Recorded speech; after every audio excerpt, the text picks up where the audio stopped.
ಅದಾದಮೇಲೆ 11/6/2007 ಅಡಿಷನಲ್ ಗ್ರಾಮಗಳು ಹೊಸಗೆ ಎಲ್ಲಿ ನೆನ್ನೆ ಗಲಾಟೆ ಆಗಿದೆಯಲ್ಲ ಆ ಜಾಗನ ಮರಂಡಳ್ಳಿ, ಮಂಡ್ಲಳ್ಳಿ, ವಡೇರಳ್ಳಿ ಭಾಗಶಃ ಗ್ರಾಮಗಳನ್ನು ಹೊಸದಾಗಿ ಇವತ್ತು ಆ ಟೌನ್ಶಿಪ್ ಒಳಗಡೆ ಸೇರಿಸಬೇಕು ಅಂತೇಳಿ ಜನತಾದಳ ಮತ್ತು BJP. ಆಗ ಗೌರವಾನ್ವಿತ ಅಶೋಕ್ರವರು ಸಚಿವರಾಗಿದ್ದರು, ಸಮ್ಮಿಶ್ರ ಸರ್ಕಾರ ಕೂಡ ಇತ್ತು. ಗೌರವಾನ್ವಿತ HD ಕುಮಾರಸ್ವಾಮಿ ಅವರು ಈ ರಾಜ್ಯದ ಮುಖ್ಯಮಂತ್ರಿಯಾಗಿ ನಾನು ಕೂತಿರುವಂಥ ಜಾಗದಲ್ಲಿ ಅವರು ಕೂತ್ಕೊಂಡಿದ್ದರು. ಸೊ ತಿರ್ಗಾ 2010ಕ್ಕೆ ಬಂತು. ಆ ಸಂದರ್ಭದಲ್ಲೂ ಕೂಡ ಯಡಿಯೂರಪ್ಪನವರು ತಿರ್ಗಾ ಒಂದು ಸಮಗ್ರವಾದ ಉಪನಗರ ಯೋಜನೆಯನ್ನು ಮುಂದುವರಿಸಬೇಕು ಅಂತೇಳಿ 2ನೇ ಬಾರಿಗೆ ಗ್ಲೋಬಲ್ ಟೆಂಡರ್ನ ಕರೆದು PPP ಮಾಡಲಲ್ಲಿ ಅವರು ಕೂಡ ಆಹ್ವಾನವನ್ನು ಕೊಟ್ಟರು. ಆಗ ಕೂಡ ಅಶೋಕ್ರವರು ಸಚಿವರಾಗಿದ್ದರು, ಅವರು ಕೂಡ ಅದಕ್ಕೆ ಸಚಿವರಾಗಿದ್ದರು. ಅದಾದ ಮೇಲೆ ತಮಗೆ ನಾನು ಹೇಳೋದು,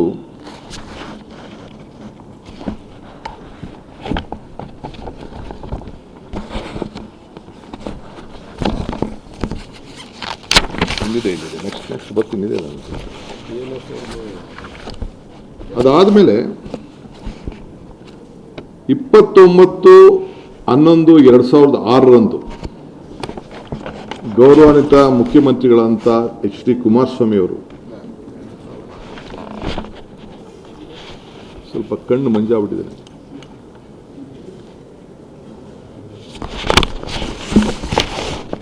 ಈ ಭೂಮಿಯನ್ನ ಇದು ಗಮನದಲ್ಲಿಟ್ಕೊಳ್ಬೇಕು. ಈ ಎಲ್ಲ ಭೂಮಿಯನ್ನ, ಖಾಸಗಿ ಜಮೀನನ್ನ 29/1/2001 ಸರ್ಕಾರದ ಆದೇಶ, ಇದು ನಾನು ಓದ್ತಾ ಇರೋದು ಕರ್ನಾಟಕ ರಾಜ್ಯ ಪತ್ರ, ಅಧಿಕೃತವಾಗಿ ಪ್ರಕಟಿಸಿದಂಥ ವಿಶೇಷ ಪತ್ರ. ಈ ಯೋಜನೆಯಲ್ಲಿ ಘೋಷಿಸಲ್ಪಟ್ಟ ಮೇಲ್ಕಂಡ ಗ್ರಾಮದಲ್ಲಿ ಯಾವುದೇ ಪ್ರಾಧಿಕಾರವಾಗಲಿ ಅಥವಾ ಯಾವುದೇ ವ್ಯಕ್ತಿಯಾಗಲಿ ಬೆಂಗಳೂರು ಮಹಾನಗರ ಪ್ರದೇಶ ಅಭಿವೃದ್ಧಿ ಪ್ರಾಧಿಕಾರ ವತಿಯಿಂದ ಪುನರ್ವಸತಿ ಪೂರ್ವಾನುಮತಿ ಪಡೆಯದೆ ಯಾವುದೇ ರೀತಿಯಲ್ಲಿ ಅಭಿವೃದ್ಧಿಗೆ ಅನುಮತಿ ಕೊಡತಕ್ಕದ್ದಲ್ಲ ಅಂಥೇಳಿ ಇದನ್ನ ರೆಡ್ ಝೋನ್ ಆಗಿ ಇದನ್ನ ಇಟ್ಟರು ಅವತ್ತು ಮಾನ್ಯ ಶ್ರೀ ಕುಮಾರಸ್ವಾಮಿ ಅವರು. ಇದರಲ್ಲದೆ ಈ ಭೂಮಿಗಳಲ್ಲಿ ಗ್ರಾಮ ಠಾಣಾ ಪ್ರದೇಶದಲ್ಲಿ ಕೂಡ ಹಳ್ಳಿಗಳನ್ನು ಕೂಡ ವಸತಿ ವಾಣಿಜ್ಯ ಆಸ್ತಿಗಳನ್ನು ಕೂಡ ನಗದು ನೀಡುವ ಪರಿಹಾರ ಕೂಡ ಘೋಷಣೆ ಮಾಡಿ ಆ ಹಳ್ಳಿಗಳ ಮನೆಗಳನ್ನು ಕೂಡ ಯಾರು ಬದುಕನ್ನ ಕಟ್ಟಿಕೊಂಡಿದ್ದಾರೆ, ಯಾರೋ ತಲತಲಾಂತರ ಅಲ್ಲಿದ್ದಾರೆ, ಆ ಮನೆಗಳನ್ನ ಸೇರಿ ಅವ್ರನ್ನ ಒಕ್ಕಲೆಬ್ಬಿಸಲಿಕ್ಕೆ ಆದೇಶವನ್ನು ಹೊರಡಿಸಿತು. ಅವ್ರಿಗೇನೇನು ದುಡ್ಡು ಕೊಡಬೇಕು ಅಂತ ತೀರ್ಮಾನ ಕೂಡ ಮಾಡಿದ್ರು. 600 ಅಡಿ ಮನೆ ಇದ್ರೆ 9,000 ಅಡಿ ಕೊಡಬಹುದು, 600 ಚದರ ಇಂದ 9,000 ಇದ್ರೆ 1,200 ಅಡಿ ಕೊಡಬೇಕು. ಸೊ ಹಂಗಂತೇಳಿ ಅವ್ರದ್ದೇ ಆದಂಥ ವಿವರಗಳನ್ನು ಕೊಟ್ಟು 2,400 ಅಡಿ ಮೇಲಿರುವಂಥ ನಿವೇಶನ ಮನೆ ಇದ್ದರೆ ಅವ್ರಿಗೆ 3,000 ಕೊಡ್ಬೋದು ಅಂತೇಳಿ ಅವರೇ ತೀರ್ಮಾನ ಕೂಡ ಮಾಡಿದ್ರು. ಅದಲ್ಲದೆ ಪ್ರೈವೇಟ್ ಡೆವಲಪರ್ DLFಗೆ ಪತ್ರ ಕೂಡ ಬರ್ಸಿದ್ರು. ಅವರು ಏನು ನೀವು ಜಾಗ ಇದೆ, ನೀವು ಬನ್ನಿ, ರಿಯಲ್ ಎಸ್ಟೇಟ್ ಅಂತ ಹೇಳ್ತಾರಲ್ಲ ನಮ್ಮಣ್ಣ, ಜಾಗತಿಕ ಟೆಂಡರ್ ಕರೆದು ಆ DLF ಅವ್ರ ಹತ್ರ ದುಡ್ಡು ಕೂಡ ಕಟ್ಸ್ಕೊಂಡ್ರು. ಪಾಪ 400 ಕೋಟಿ ರೂಪಾಯಿ. ಯಾರು 16/11/2007 ಟಿವಿಲೇ ಹೇಳಿದ್ದಾರೆ. ಪಾಪ ಡೆಲ್ಲಿಯಿಂದ ಆರೋಗ್ಯ ಕೆಟ್ಟ ಕೂಡ ಪಾಪ ಟಿವಿಯಿಂದನೇ ಹೇಳಿದ್ದಾರೆ. ನಾನೇ 8,000 ಕೂಡ ಕೇಳಿದ್ದೀನಿ ಆ ರೈತರಿಗೆ ಅಂತ ಹೇಳಿದ್ದೆ. ಡೆವಲಪ್ಡ್ ಏರಿಯಾದಲ್ಲಿ 8,000 ಅಡಿ ಕೂಡ ಕೇಳಿದ್ದೀನಿ ಅಂತ ಅಂದ್ಬಿಟ್ಟು ಪಾಪ ಟಿವಿಲೂ ನಾನು ಅದನ್ನು ಗಮನಿಸಿದ್ದೆ. ನಾನು ಆಗ ರೈತನಿಗೆ 22 ಲಕ್ಷ ರೂಪಾಯಿಯಿಂದ ಕೃಷಿಗೆ ಭಾಗ ಆಯಿತು. 25 ಲಕ್ಷ ರೂಪಾಯಿವರೆಗೂ ಕೂಡ ಕೊಡಬೇಕು ಅಂತೇಳಿ ಅವರು ಜಮೀನಿಗೆ ಫಿಕ್ಸ್ ಮಾಡಿದ್ರು. ಇದು ಸರ್ಕಾರದ ಆದೇಶ ಕೂಡ ಇಲ್ಲಿದೆ. ಅವ್ರಿಗೆ 8,000 ಅಡಿ ಕೊಡಬೇಕು ನೀವು ಪರಿಹಾರ ಕೂಡ ಅಂಥೇಳಿ ಅವ್ರಿಗೆ ತಿಳಿಸಿದ್ದಾರೆ. ಇದಕ್ಕೆಲ್ಲ ಸರ್ಕಾರದ ಅಧೀನ ಕಾರ್ಯದರ್ಶಿಗಳು ಕೇಳಿ ಯಾರ ಸರ್ಕಾರದ ಏನು ಮುಖ್ಯಮಂತ್ರಿಗಳು ಏನು ಅವರ ಆದೇಶ ಮೇರೆಗೆ ಆದೇಶ ಕೂಡ ಅವರು ಮಾಡ್ಕೊಂಡು ಬಂದಿದ್ದಾರೆ.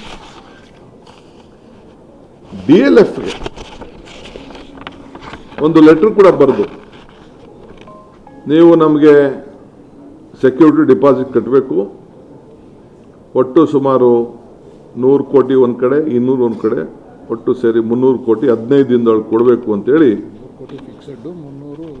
100 ಕೋಟಿ ಫಿಕ್ಸೆಡ್ 300 ಕೋಟಿ ಪೇ 15 ದಿನದಲ್ಲಿ ನೀವು ಕಟ್ಟಬೇಕು ಅಂತೇಳಿ ಅವ್ರಿಗೆ ಲೆಟರ್ ಆಫ್ ಇಂಡೆಂಟ್ ಮಾಡಿ ನೀವು 15 ದಿನದಲ್ಲಿ ಅಗ್ರಿಮೆಂಟ್ ಮಾಡ್ಕೋಬೇಕು ಅಂತೇಳಿ ಮಾಡಿದ್ದಾರೆ. ಇದು ನಾನು ಮಾಡೋಣ ಈ ರಿಯಲ್ ಎಸ್ಟೇಟ್ ದಂಧೆ ಅಣ್ಣ ಅಪ್ಪಾಜಿ ಯಾರು ಇದನ್ನು ಮಾಡಿದ್ದು? ಯಾರಿಗೆ ಇದನ್ನ ಹೇಳ್ತಾ ಇದ್ದೀರಿ ನೀವು? ಯಾವ ಹೋರಾಟ? ಎಲ್ಲಿ ರೈತರು? ಯಾವ ರೈತರು? ಯಾರು ನಿಮ್ಮ ಬದುಕಿಗೆ ರಾಜಕಾರಣ ಬದುಕಿಗೆ ಯಾರು ನಿಮಗೆ ಶಕ್ತಿಯನ್ನು ಕೊಟ್ಟರು? ಈ ದೇಶವನ್ನ ಗೌರವದಿಂದ ನಿಮ್ಮನ್ನ ಆ ಸ್ಥಾನದಲ್ಲಿ ಕುಣಿಸಿದ್ರು, ಅವರ ಮನೆಗಳನ್ನ ಅವರ ಬದುಕನ್ನ ಅವರ ಆಸ್ತಿಗಳನ್ನ ಕಿತ್ಕೊಳ್ಳಿಕ್ಕೆ ನೀವು ಮಾಡಿದಂಥ ಸಂಚು ರೂಪ ಎಷ್ಟು ದಿನ ನೀವು ಮುಚ್ಚಿಡಕ್ಕಾಗ್ತದೆ? ಎಷ್ಟು ಸುಳ್ಳು ಹೇಳಲಿಕ್ಕಾಗ್ತದೆ?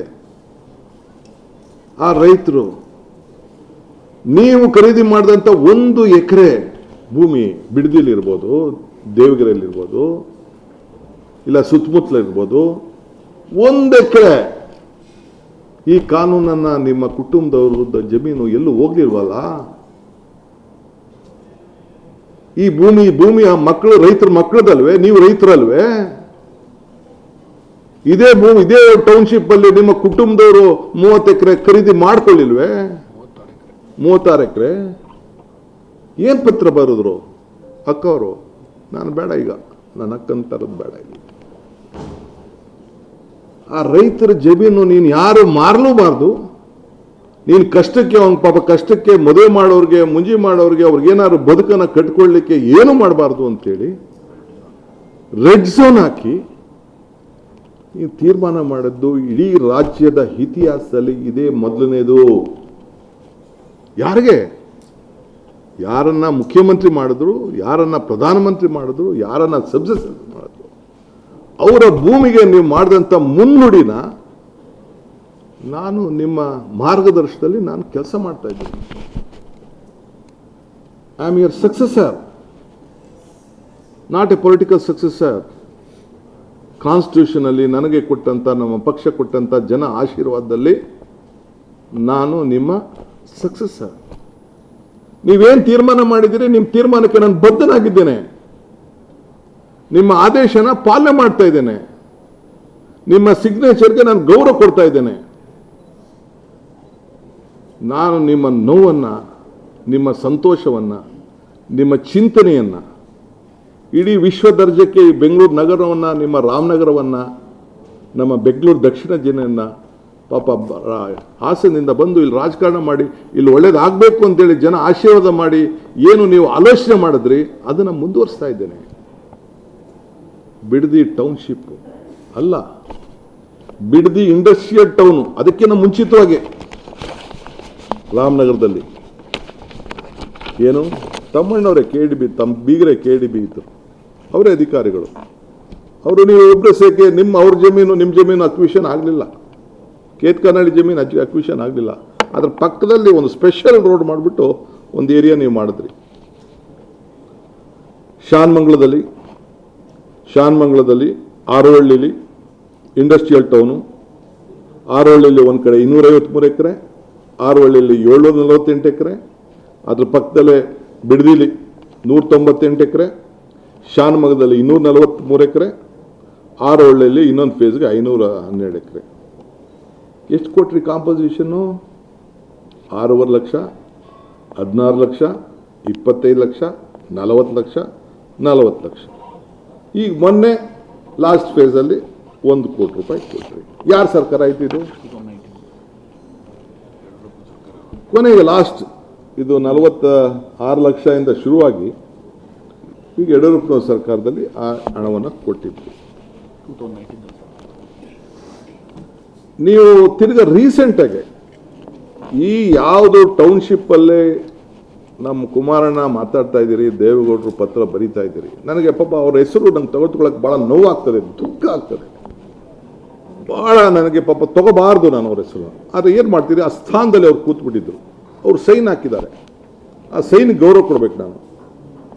ಅದೇ ಟೌನ್ಶಿಪ್ಪಲ್ಲಿ ಈ 9,000 ಟೌನ್ಶಿಪ್ನಲ್ಲೇ ನಿಮ್ಮ ಸರ್ಕಾರದ ನೀವು ಏನು ಪಾಲ್ದಾರರಾಗಿದ್ದೀರಿ, ಇವತ್ತು ನೀವೇನು ಮಂತ್ರಿಗಳಾಗಿದ್ದೀರಿ, ಆಗ ಗೌರವಾನ್ವಿತ ಮುಖ್ಯಮಂತ್ರಿಗಳಂತ ಯಡಿಯೂರಪ್ಪನವರು, ಜಗದೀಶ್ ಶೆಟ್ಟರ್ ಅವರು ಮತ್ತು ಯಾರು ಇದ್ದರು ಆ ಸಂದರ್ಭದಲ್ಲಿ 80ರಿಂದ 1 ಲಕ್ಷ ಕೋಟಿ ರೂಪಾಯಿಗೆ ಈಗ ಎಷ್ಟು ವರ್ಷ ಆದಮೇಲೆ, 15 ವರ್ಷ ಆದಮೇಲೆ 19-20ರಲ್ಲಿ ಆಗ ನೀವು 80 ಲಕ್ಷ ರೂಪಾಯಿ ಕೊಡಿಸಿದ್ರಲ್ಲ, 80 ಲಕ್ಷ ಇಂದ 1 ಕೋಟಿ ರೂಪಾಯಿ ಕೊಡಿಸಿದ್ರಲ್ಲ, ನಿಮ್ಮ ಧ್ವನಿ ಏನಾಗಿತ್ತು, ನಿಮ್ಮ ಹೋರಾಟ ಏನಾಗಿತ್ತು, ನಿಮ್ಮ ಕಿಚ್ಚೇನಾಗಿತ್ತು?